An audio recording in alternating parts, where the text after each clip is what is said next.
Viewers, আসসালামু আলাইকুম। বরাবরের মতোই আমি আপনাদের সবাইকে স্বাগতম জানাচ্ছি। আমি ডাক্তার আহমেদ নাজমুল আনাম, সহকারী অধ্যাপক, শিশু, কিশোর, নবজাতক এবং শিশু হৃদরোগ বিশেষজ্ঞ।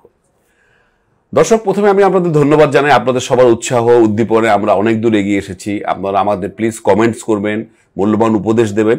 আপনাদের উপদেশ এবং অনুপ্রেরণায় আমাদের সামনের দিনকে আগিয়ে নিয়ে যাবে। আজকের যে টপিক সেটা খুবই খুবই খুবই কমন, আমার কাছে চেম্বারে প্রায় আসে। আসলে আমি সবসময় বলি, আমার কাছে আমি সেগুলি প্রেজেন্ট করি যেগুলো আমি খুব কমনলি পাই এবং আমি সহজ ভাষায় বোঝানোর চেষ্টা করি। গুরু গম্ভীর ভাষা দিয়ে বুঝিয়ে তো আসলে কোনো লাভ নেই। যেটা কমন পিপলের কাছে যাবে সেটা ইম্পর্টেন্ট। কালকের দিনে ঘটনায় বলে, আমার কাছে হন্তদন্ত হয়ে একটা পেশেন্টের বাবা মা আসছেন। তারা বসুন্ধরা সিটিতে গিয়েছিলেন।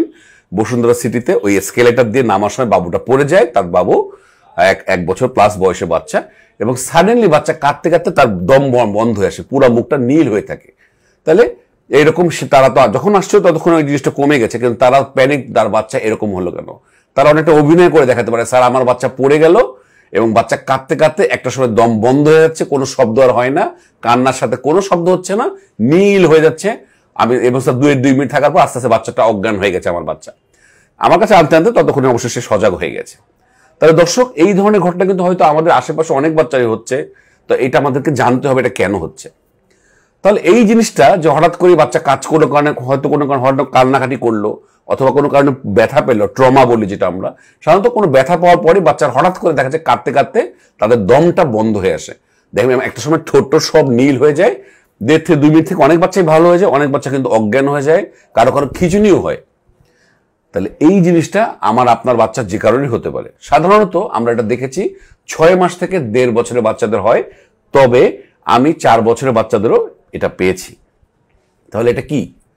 তাহলে এটা আমি দর্শক আপনাদের জানাতে চাই, এটাকে বলা হয় ব্রেথ হোল্ডিং অ্যাটাক। এবং এই ব্রেথ হোল্ডিং অ্যাটাক অনেক ক্ষেত্রে এটা কিন্তু নর্মাল।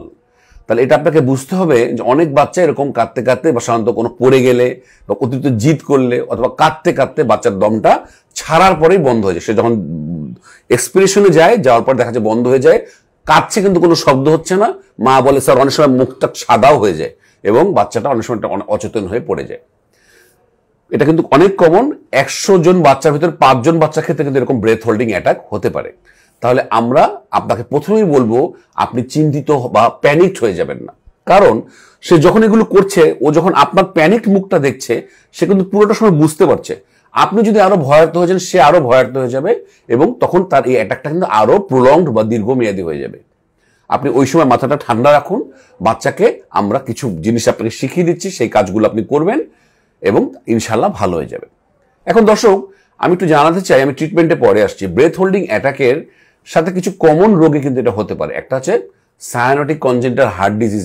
আমি জানি আমি হার্টেরও ডাক্তার।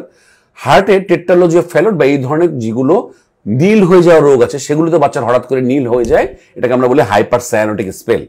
এবং অনেক সময় যেটা ফিট হয়ে যাওয়া, এপিলেপসি বলি, মৃগী রোগীর এরকম হতে পারে। আমি কিন্তু কখনোই বলছি না আপনার বাচ্চার এই দুটো রোগ আছে, কিন্তু অবশ্যই এরকম যদি হয় আপনি অবশ্যই বিশেষজ্ঞ ডাক্তারের পরামর্শ নেবেন এবং তাকে পুরো জিনিসটাই জানাবেন। ব্রেথ হোল্ডিং অ্যাটাক যদি হয়, উনি সিমটম শুনে বা উনি হিস্ট্রি শুনে বুঝতে পারবেন এবং আপনাকে উনি সঠিক চিকিৎসাই করবেন। এবং অধিকাংশ ক্ষেত্রে এতে কোনো রকম ইনভেস্টিগেশনের দরকার নাই। তবে ওই যে বললাম, যেহেতু আমরা হার্ট ডিজিজ ভাবছি, একটা ইকো করে নেওয়া যেতেই পারে কনফার্ম হয়ে নেওয়ার জন্য। আর যদি ডাক্তার সাহেব মনে করেন এপিলেপসি বা মৃগীর কোনো লক্ষণ আছে কিনা, তাহলে উনি এটা ইজি করার চিন্তা ভাবনা করতে পারেন। তবে দর্শক, 95% ক্ষেত্রে আসলে কোনো ইনভেস্টিগেশনের দরকার নাই। কি করবেন আপনি? যখনই আপনার বাচ্চা এরকম শুরু হয়ে যাবে, আপনি সাডেনলি, আমাদের একটা প্রিয় পুতুল আছে আজকে আমরা সাথে নিয়ে আসছি, আপনি বাচ্চার মুখে ফু দিতে থাকবেন অথবা একটু পানির ঝাপটা দিতে থাকবেন যখন বাচ্চা এরকম করতে থাকবে। তাহলে প্রায় ক্ষেত্রে আমরা দেখেছি এই জিনিসটা থেমে যায়। বাচ্চা যখন এটা শুরু হতে যায়, বাচ্চাটা বন্ধ করে ফেলে। তাহলে আমরা বলবো বেশ জোরে জোরে আপনারা ফু দেবেন। আর যেটা খুবই গুরুত্বপূর্ণ, আমরা বলি যেটা সায়ানোটিক হার্ট ডিজিজ বা টেট্রালজি অফ ফ্যালট, যেটা হার্টের রোগী, আপনি তো জানছেন আপনার বাবুর এই আছে কিনা।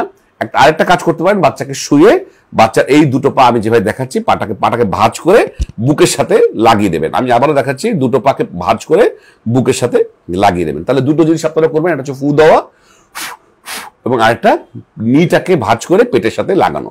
প্রায় ক্ষেত্রেই এটা ভালো হয়ে যাবে, কিন্তু অবশ্যই আপনি আপনার ডাক্তারের পরামর্শ নেবেন। ডাক্তার সাহেব বের করবেন ওই দুইটা রোগ বলেছিলাম, সেই দুটোটা রোগ বাদ দিয়ে এটা শুধুমাত্র ব্রেথ হোল্ডিং অ্যাটাক কিনা।